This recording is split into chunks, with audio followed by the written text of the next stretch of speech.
नमस्कार, बहुत बहुत स्वागत है आपका। आप देख रहे हैं स्वदेश खबर। मैं हूं आपके साथ प्रशांत पांडे। वैसे तो कुछ अहम खबरों पर हमारी नजर रहेगी, लेकिन हर रोज की तरह एक विषय पर आज हम चर्चा करने वाले हैं और आज का विषय बहुत खास है, जो सीधा जुड़ा हुआ है पैसे से। कहते हैं पैसा बोलता है और हर राज खोलता है। डॉलर और रुपए के संदर्भ में भी यही देखने को मिल रहा है। हर दिन गिरावट का रिकॉर्ड बना रहा रुपया काफी कुछ कह रहा है, वहीं मजबूत हो रहा डॉलर अपना डंका बजा रहा है। सवाल है, क्यों गिर रहा है रुपया और यह गिरावट कब थमेगी?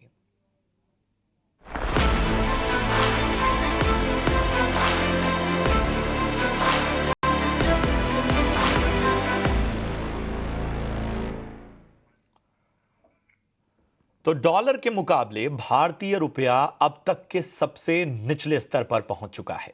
एक डॉलर की कीमत 85 रुपए के पार हो गई है। फेडरल रिजर्व ने अपनी ब्याज दरों में कटौती की रफ्तार धीमी करने का संकेत दिया है, जिससे डॉलर में मजबूती आई है।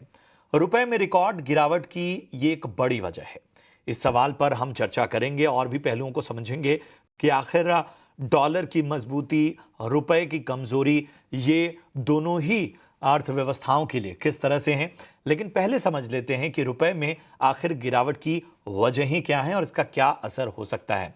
मेरे सहयोगी विश्वमोहन मेरे साथ जुड़े हुए हैं। जी विश्वमोहन, बताएं आखिर क्या फैक्टर्स हैं? देखिए, एक तो बड़ी वजह आप बता ही रहे हैं कि जिस तरह से डॉलर में मजबूती दिखी है, 2 साल की ऊंचाई पे डॉलर इंडेक्स है और फेड का जो आउटलुक है 2025 को लेकर, और उससे सिर्फ डॉलर के मुकाबले सिर्फ रुपया ही नहीं, एशिया की बाकी करेंसी वो रुपए के मुकाबले, डॉलर के मुकाबले ज़्यादा कमज़ोर होती दिख रही है। लेकिन रुपए को संभालने के लिए दिसंबर में हम लगातार देख रहे हैं कि स्पॉट मार्केट के जरिए आरबीआई इंटरवीन कर रहा था, हस्तक्षेप कर रहा था कि रुपए को थोड़ा सपोर्ट मिले।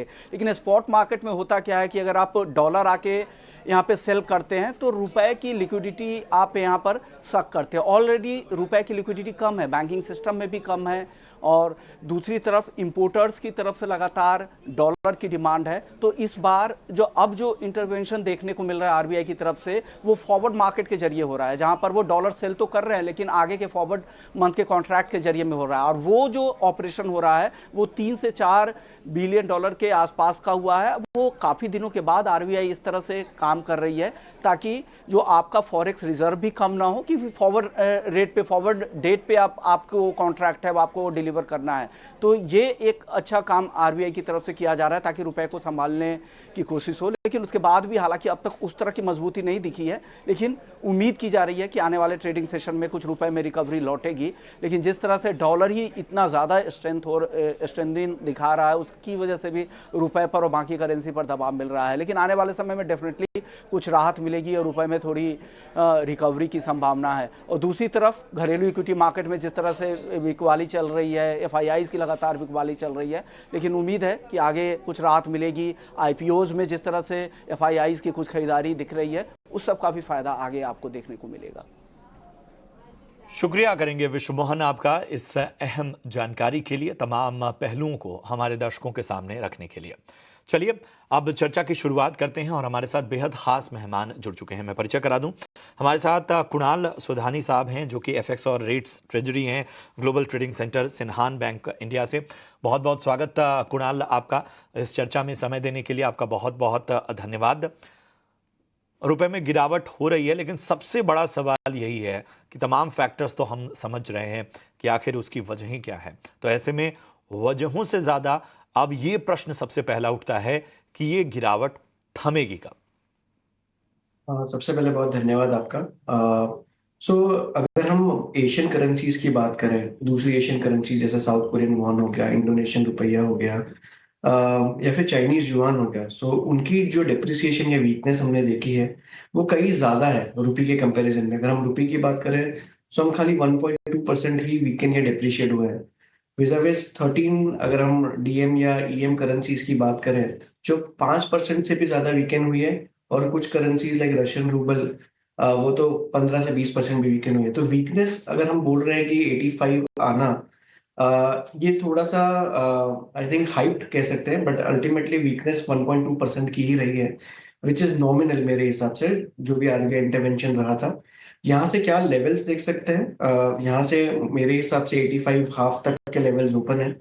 ऑलरेडी मार्केट बंद होने के बाद भी एनडीएफ लेवल्स 85-14, 85-15 पे ट्रेड कर रहे हैं। समवेयर जैसे ही मैंने देखा है कि एशियन करेंसीज वीकन होती है, आरबीआई इंटरवेंशन भी थोड़ा शैलो हो जाता है, वो इतना डीपन नहीं होता, बिकॉज कहीं ना कहीं चाइनीज युआन जैसी करेंसीज अगर वीकन होती है तो एक्सपोर्ट कॉम्पिटिटिवनेस को बढ़ावा रखते हुए आई थिंक करेंसी में इतना ज्यादा मैसिव इंटरवेंशन नहीं देखा जाता।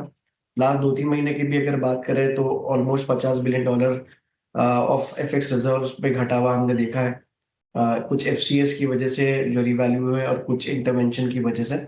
सो कहीं ना कहीं नीचे रुपी डॉलर रुपी पेयर को ज्यादा नीचे नहीं देखता मैं।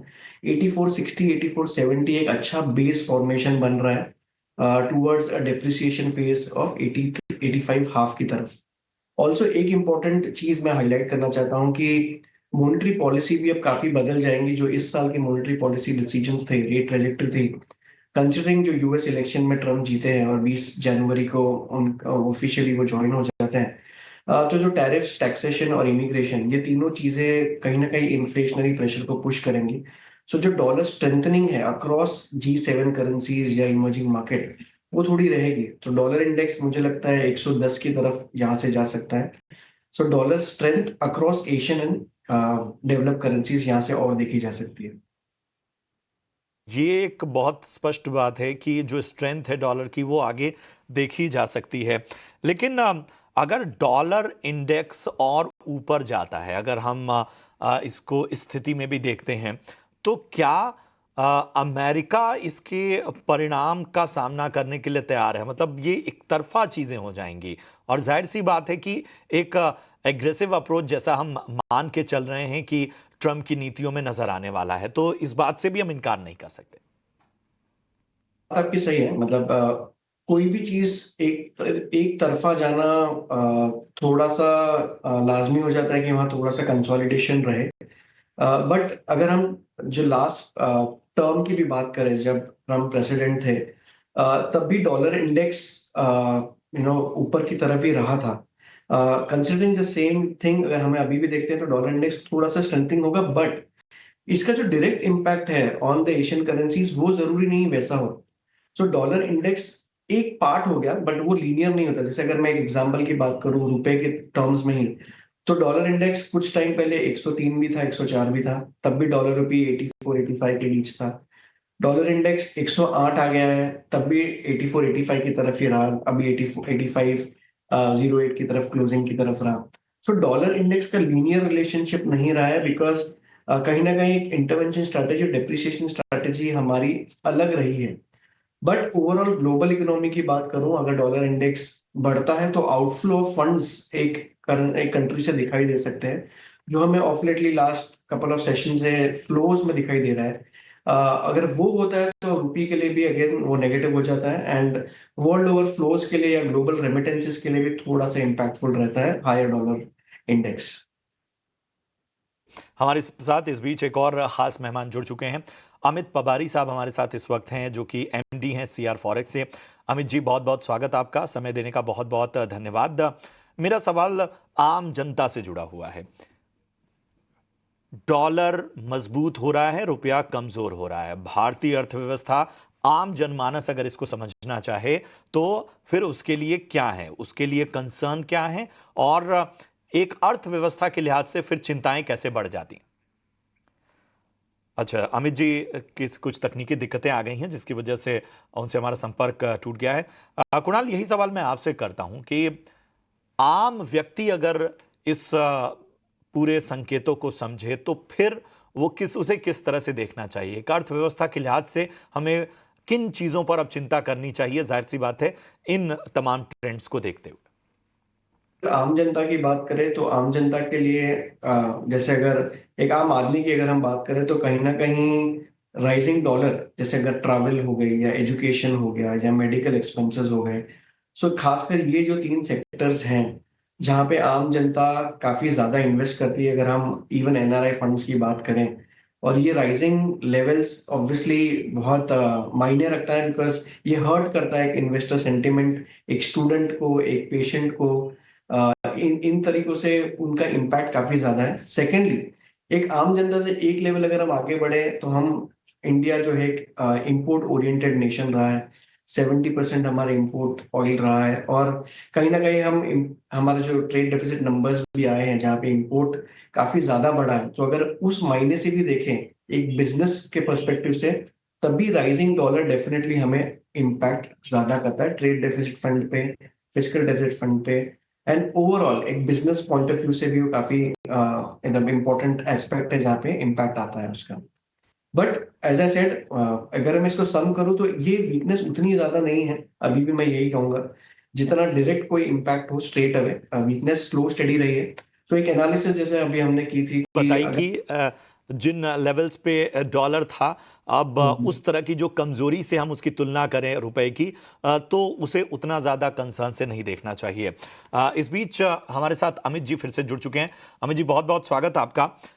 चलिए आपका भी टेक ले लेते हैं। आपको क्या लगता है कि रुपया कहां तक अब जा सकता है, अगर हम अभी फिलहाल गिरावट को ही देखें? और क्या आपको लगता है कि आरबीआई के फॉरवर्ड मार्केट हस्तक्षेप से कुछ बात बन सकती है? क्या नजरिया है आपका? ये जो रुपये के अंदर प्रेशर आया है उसके दो तीन मेन रीजन थे। एक, डॉलर इंडेक्स ऊपर गया because of Trump announcement of tariffs. Second, FII का आउटफ्लो हुआ in the month of November, और इंडिया का जीडीपी भी कम हुआ। अब आगे जाके एक इम्पोर्टेंट एक्सपेक्ट रहेगा ये देखने के लिए कि जो भी इलेक्शन पे ट्रम्प साहब ने बोला था कि वो टैरिफ डालेंगे, whether you will be able to actually put that tariff in to other countries or not। अगर वो टैरिफ डालेंगे तो उसके कारण उनकी इकोनॉमी पे इन्फ्लेशन हाइक हो जाएगा। जब लास्ट टाइम वो प्रेसिडेंट बने थे तब का सिचुएशन पे एवरेज इन्फ्लेशन आज के इन्फ्लेशन से 50 से 70% डाउन था, और उनके इंटरेस्ट रेट भी कम थे। आज का यूएस का सिचुएशन ऐसा है कि इंटरेस्ट रेट जो है वो ऊपरी स्तर पे है, और इन्फ्लेशन जो है वो स्टिकी है। इस केस में ऐसा हमको लगता है, हमारी टीम को लगता है कि जब ट्रम्प एक्चुअली प्रेसिडेंट बनेंगे तो हो सकता है कि उनके स्टेटमेंट्स पे थोड़ा कूल ऑफ आए। ऐसा एक इंडिकेशन भी आप समझ सकते हैं कि Trump inviting president of China to come in his oath ceremony, and he had given few statements last एक दो दिन में कि we can work with China. तो हो सकता है कि आने वाले दिनों पे जब वो ट्रम्प आए तब जो टैरिफ की बातें थी वो थोड़ी सी कूल ऑफ हो जाए, एक शांतिपूर्वक एनवायरनमेंट बने। वैसा होता है तो डॉलर इंडेक्स नीचे आएगा या स्टेबल रहेगा, तो बाकी जो भी इमर्जिंग मार्केट करेंसीज है उसको एक क्या बोलते हैं, रेंज बाउंड मोमेंटम का एक चांस मिलेगा। अमित जी, एक और सवाल है मेरा कि जब इस तरह की स्थितियां हैं कि डॉलर मजबूत हो रहा है और रुपया कमजोर हो रहा है, ऐसे में अगर हम ट्रेड के लिहाज से देखें तो बहुत से ऐसी बातें होंगी जो शायद हमारे हक में भी जा रही होंगी, हमें उसका फायदा भी मिल रहा होगा। क्या उस लिहाज से भी सोचने की आवश्यकता है? देखिए, जब अपना करेंसी वीक होता है तो बेसिकली क्या होता है कि आपका एक्सपोर्ट बढ़ता है और आपका इंपोर्ट पे थोड़ा बहुत इम्पैक्ट गिरता है। लेकिन अगर हम इंडिया की इकोनॉमी की बात करें तो ऐसा कंट्री हम लोग नेट इंपोर्टर है, तो अगर करेंसी वीक होता है तो उसका एक इनडायरेक्ट इम्पैक्ट वहां पे आता है कि अपना इन्फ्लेशन जो है वो भी बढ़ता है। आज के दिन पे सबसे बड़ा जो हम इंपोर्ट करते हैं वो है ऑयल और गोल्ड। अगर अपना करेंसी वीक होता है तो इन्फ्लेशन पे प्रेशर बनता है। That is technically not good for the economy. तो आपको लगता है कि अब जब स्थितियां इस तरह की हैं तो क्या वो कदम उठाए जाने चाहिए? जाहिर सी बात है कि विकल्प तो फिर भी बहुत कम है। देखिए, I will say that the entire credit अगर हम देंगे तो आरबीआई को देंगे। मैं आपको एक डेटा पॉइंट बोलता हूँ। लास्ट 83 से 84 आने के लिए रुपये को 14 महीने लगे। ठीक है, अगर आप एक्सपोर्टर हैं तो अगर आप एक साल का हेजिंग करते हैं तो आपको करीब करीब 2-2.5 रुपया का प्रीमियम मिलता है, which is close to 2% approximately. तो अगर हम देखें कि रुपया ऑन एन एवरेज प्रीमियम से भी ज्यादा डेप्रिशिएट हुआ, पहले लास्ट 14 महीने पे नहीं हुआ। जो भी स्पाइक आया वो अभी आया। हमको लगता है कि जो आरबीआई है that is very strong and they can easily manage the volatility.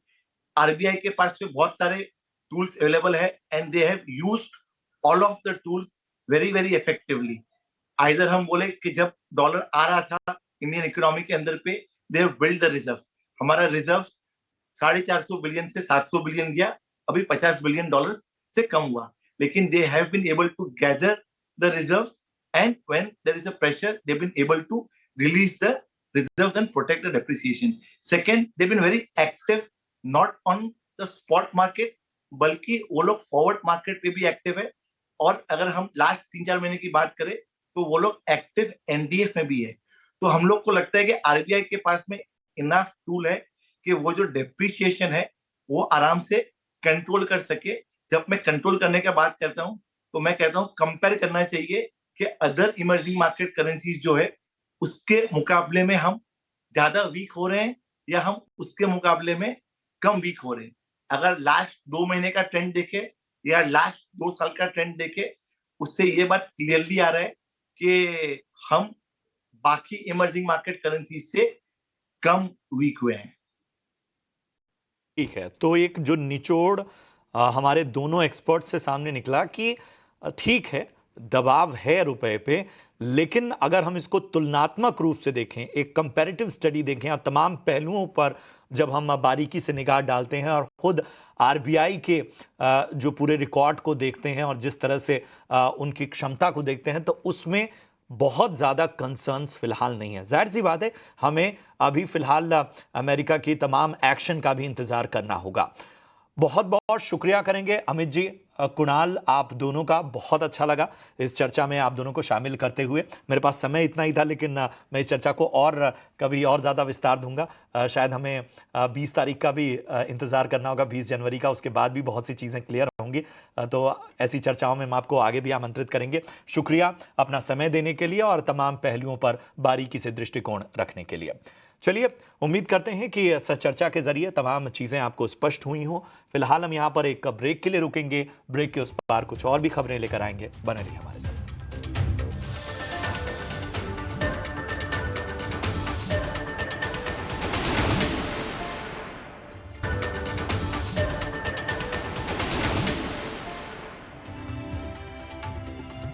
स्वागत है ब्रेक के बाद आपका। बढ़ते हैं कुछ और अहम खबरों की।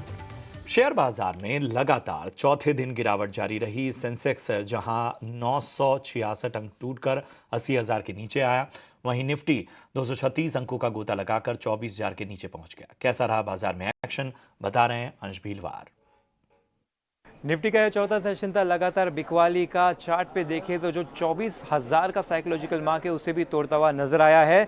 अगर दूसरे ब्रॉड इंडिसेस की बात करें तो मिड कैप ने 2 वीक के लो लेवल को टच किया, लेकिन इंट्राडे बेसिस पे 20 डीएमए पे एक अच्छा सपोर्ट लेता हुआ नजर आया।